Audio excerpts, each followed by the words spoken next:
Oke, halo, selamat pagi. Nah, ini cuman sekedarnya saja ya. Sekedarnya saja karena ngasih update tentang P-Network dengan keadaan penurunan yang signifikan kemarin ya. Tapi semua kripto turun kok. Jadi tenang aja. Nah, saya hanya ingin membahas tentang penurunan yang terjadi ini. Bisa nggak sih penurunan ini makin turun? Bisa, karena kalau dari metode technical analysis itu masih ada di sekitar 0,1.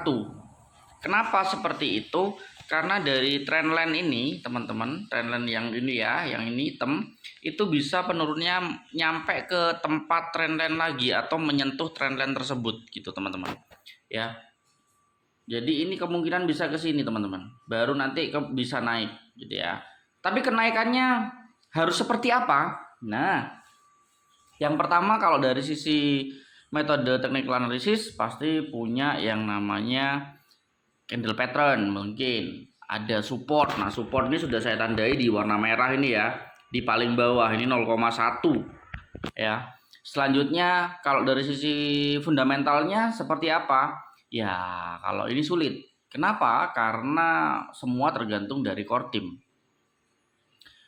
Bagaimana mengupgrade project tersebut lebih baik, lebih bagus, ada pembaruan yang lebih bisa masuk akal gitu ya. Bukan berarti sekarang nggak masuk akal, tetapi kurang menurut kita. Ya menurut saya pribadi sih, menurut saya pribadi itu kurang.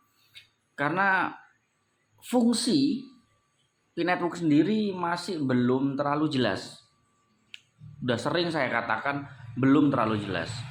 Sehingga bisa kita asumsikan atau bisa kita bayangkan ketika kita punya Bitcoin atau kita punya token P-Network, mau dibuat apa? Apakah hanya sekedar pertukaran, spekulasi, trading? Enggak kan? Pastinya kita bisa ambil contoh dari koin-koin yang sudah ada atau token-token yang sudah ada. Contoh Ethereum, ya altcoin lain lah ya, Ethereum, BNB, terus apa lagi ya? Ya anggap aja itu aja lah ya. Salah satu aja, Ethereum.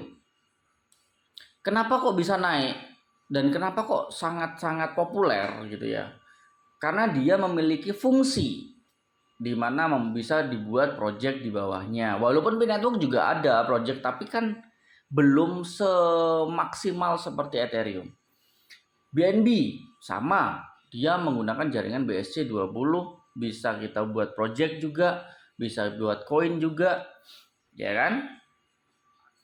Atau trading di Binance sehingga komisinya lebih kecil, bisa juga. Jadi masih berfungsi itu token. Tapi kalau P-Network main game, masa gitu? Kan ya nggak seanu itu banget gitu. Terus beberapa projectnya juga wah ini ada iklannya. Beberapa projectnya juga nggak terlalu signifikan fungsinya gitu, teman-teman. Nah, berarti fundamental ini yang mengacu untuk naik adalah ya bagaimana core team nantinya membuat pembaruan yang lebih signifikan.